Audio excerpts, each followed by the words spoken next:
इंसान लंबे समय से सोलर सिस्टम में किसी ऐसे ग्रह की तलाश कर रहे हैं जहां हम भविष्य में मानव कॉलोनी बसा सके।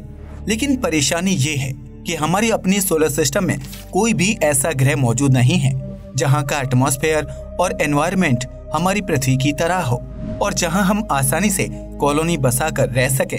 जबकि सोलर सिस्टम के बाहर पड़ोसी सोलर सिस्टम में ही ऐसे कई ग्रह मौजूद हैं जहां पर हम बिना किसी परेशानी के रह सकते हैं और वहां का वातावरण हमारी पृथ्वी से भी काफी ज्यादा मिलता है।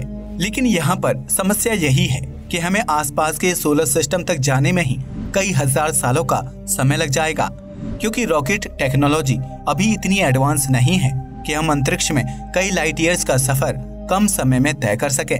पर यहाँ पर भी समस्या ये है कि हम अगर जाना भी चाहें तो हम इंसानों के शरीर की लिमिटेशंस भी हमें ऐसा करने से रोकती है, क्योंकि हमारी उम्र ही 80 से 100 साल के बीच होती है। और ऐसे में अगर हम कहीं दूर किसी ग्रह पर जाना भी चाहें तो हमारे इस सफर के दौरान ही मौत हो जाएगी।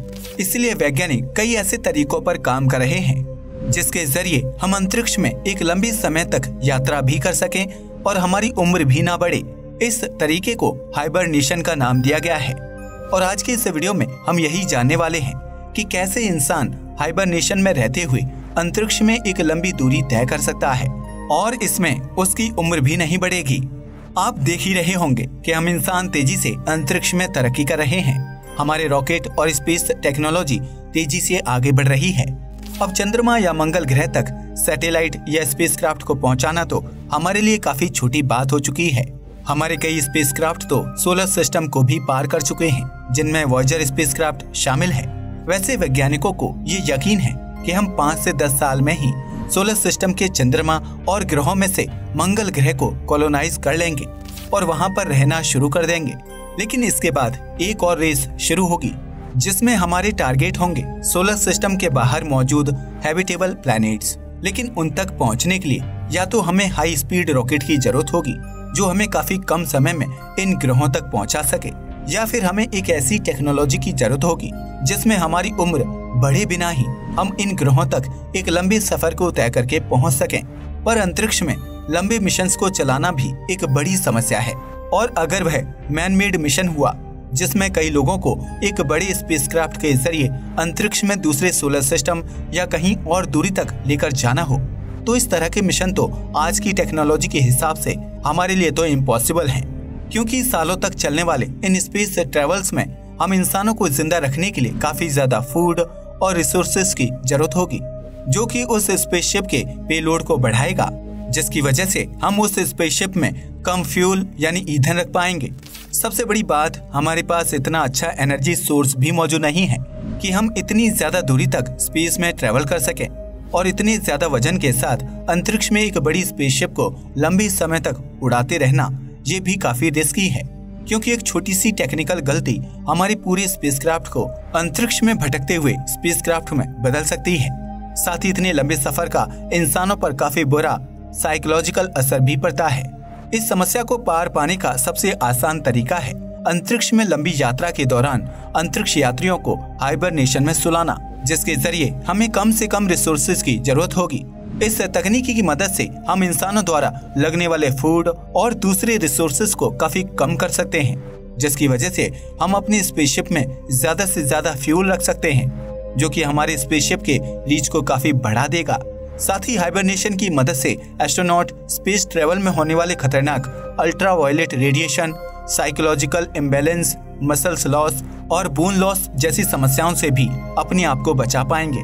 और यहाँ पर ह्यूमन एज फैक्टर भी परेशानी नहीं बनेगा। पर आपके मन में सवाल आ रहा होगा कि क्या हाइबरनेशन भविष्य में संभव है, और आखिर कैसे इस तकनीकी के जरिए हम इंसानों को हजारों सालों तक जिंदा रख सकते हैं। भविष्य में एक ऐसा समय आएगा जब हमें अपने सोलर सिस्टम को छोड़कर अंतरिक्ष में दूर के ग्रहों तक यात्रा करनी ही होगी, और ऐसे में यह हाइबरनेशन टेक्नोलॉजी हम इंसानों के काफी काम आएगी।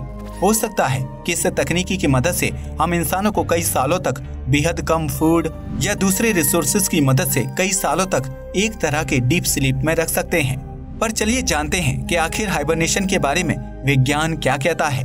हाइबरनेशन हम इंसानों के लिए कोई नया कॉन्सेप्ट नहीं है। हम अपने आसपास ऐसे कई जानवरों को देखते हैं जो कई मौसमों से बचने के लिए डीप स्लीप में चले जाते हैं, जिसे हम इंसानों ने हाइबरनेशन कहा है।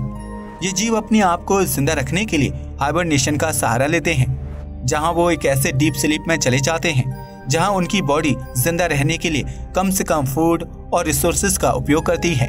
अगर ऐसे कुछ जानवरों की बात की जाए जो हाइबरनेशन करते हैं, तो उसमें सबसे पहला नाम तो बेयर्स का आता है। पर इनके अलावा स्नेक, फ्रॉग, बैट, टर्टल, साथ ही कई और जीव भी हाइबरनेशन करते हैं। हमारी पृथ्वी पर जो जानवर हाइबरनेशन करते हैं वह 2 तरह के हाइबरनेशन प्रोसेस हैं। इन तरीकों को ट्रू हाइबरनेशन और टॉरपोर हाइबरनेशन कहा जाता है, जिसके जरिए वो बेहद ही खतरनाक और कठोर ठंडे और गर्म मौसम में भी अपने आप को जिंदा रखते हैं। चलिए इनके बारे में भी जानते हैं।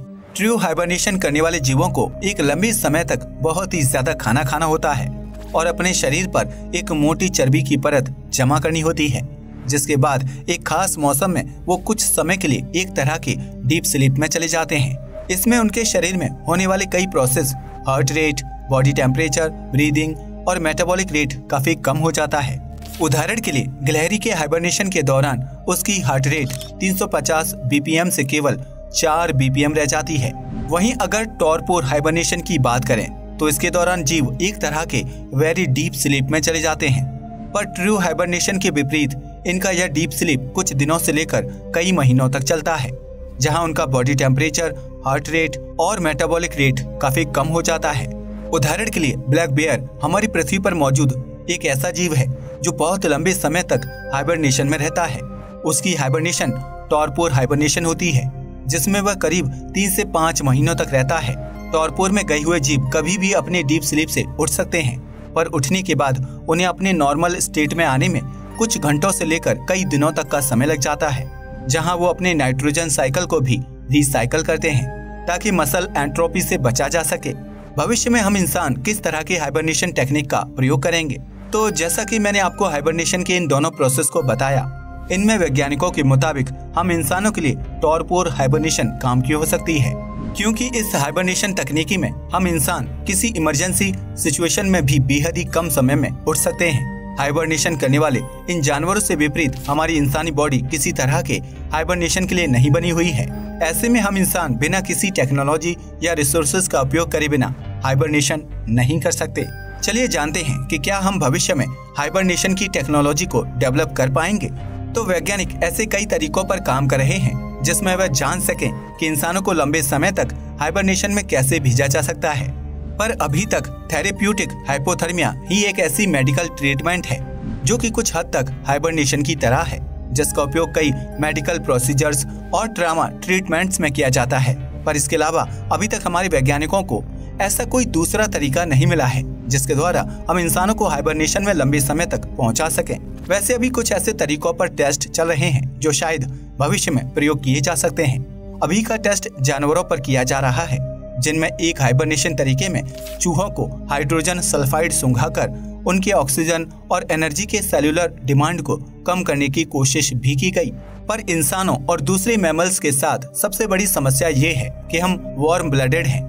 इसका यह फायदा होता है कि ये हमारे मोबिलिटी को काफी बढ़ा देता है, पर इसका यह नुकसान है कि हमें हाई मेटाबॉलिक रेट होता है, जिसका मतलब ये है कि हमें रेस्ट में होने के बावजूद भी अपनी बॉडी को फंक्शनल रखने के लिए एक हाई अमाउंट ऑफ कैलोरीज की जरूरत होती है। और इस तरह से अपने शरीर को फिट बनाए रखने के लिए हम इंसानों को काफी ज्यादा एनर्जी और ऑक्सीजन की जरूरत होती है। और वैज्ञानिकों का भी यही कहना है कि अगर हमें हाइबरनेशन टेक्निक को अचीव करना है तो हमें एक ऐसी टेक्नोलॉजी चाहिए होगी जिसके अंदर हम अपनी मेटाबॉलिक रेट को काफी कम कर सकें, वो भी हमारे शरीर को बिना कोई नुकसान पहुंचाए। इसलिए वैज्ञानिक एक ऐसी टेक्नोलॉजी बनाने पर विचार कर रहे हैं जिसमें हाइबरनेशन के दौरान भी इंसानों को उनके ऑर्गन को चलाए रखने के लिए भोजन दिया जाता रहे, जिसमें शरीर को पार्शियली यानी कि आंशिक तरीके से हाइबरनेट किया जा सके, जिसमें शरीर के कई सारे फंक्शन काम कर रहे हों पर दिमाग डीप स्लीप में हो।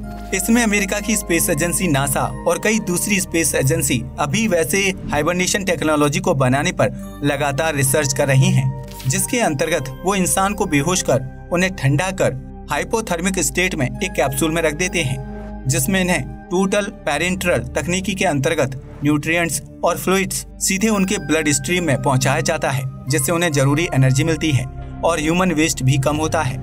इस तकनीकी का उपयोग ओल्ड एज लोगों या उन लोगों को न्यूट्रिशन देने में किया जाता है जो कि अपने मुंह से खाना नहीं खा पाते। पर इस हाइपोथर्मिक मेथड के साथ एक बड़ी समस्या भी मौजूद है। वैज्ञानिक अगर इस दौरान हमारे शरीर का मेटाबॉलिक रेट लगभग 70% तक कम कर देते हैं तो भी हमारे शरीर को कम ऑक्सीजन और एनर्जी की जरूरत होती है। और इन सभी कोशिश में एक सबसे बड़ी समस्या ये भी होगी कि हमें ऐसी टेक्नोलॉजी को भी तैयार करना होगा जो इस हाइबरनेशन में गए व्यक्ति के पूरे शरीर को अच्छे से देखभाल कर सके और उसके शरीर के और ऑर्गन्स को कंट्रोल कर सके, ताकि हाइबरनेशन के दौरान किसी परेशानी या टेक्नोलॉजी एरर से उस इंसान की मौत ना हो। क्योंकि कई रिसर्च में ये सामने आया है कि डीप स्लीप के दौरान हमारा ब्रेन खतरनाक टॉक्सिन केमिकल रिलीज करता है जो धीरे धीरे हमारे शरीर में इकट्ठे होते जाते हैं और शरीर के ऑर्गन पर प्रभाव डालने लगते हैं। इसकी वजह से डीप स्लीप में गए इंसान को दोबारा अपने स्ट्रेंथ और अवेयरनेस को रीगेन करने में कई घंटों से लेकर कई दिनों तक का समय लग सकता है, जो कि कुछ खास इमरजेंसी कंडीशंस में खतरनाक साबित हो सकता है। क्योंकि अगर स्पेस ट्रेवल किया जाना है तो कई बार एकदम से ऐसी सिचुएशन आ सकती है जिसमें एस्ट्रोनॉट को तुरंत जगाना पड़ता है, और ऐसे में अगर वह हाइबरनेशन के प्रभाव से तेजी से बाहर ना निकला तो उससे पूरे क्रू मेंबर को काफी परेशानी का सामना करना पड़ सकता है। पर अगर कहा जाए तो हम इंसान काफी तेजी से मेडिकल और टेक्नोलॉजी में तरक्की कर रहे हैं, और वैज्ञानिकों से बात की जाए तो उन्हें पूरा यकीन है कि आने वाले कुछ 100 सालों में हम हाइबरनेशन की टेक्निक को डेवलप कर लेंगे और शायद भविष्य में हमारे स्पेस ट्रैवल इस हाइबरनेशन टेक्निक के चलते काफी आसान हो चुके होंगे। आज के लिए बस इतना ही। जय हिंद दोस्तों।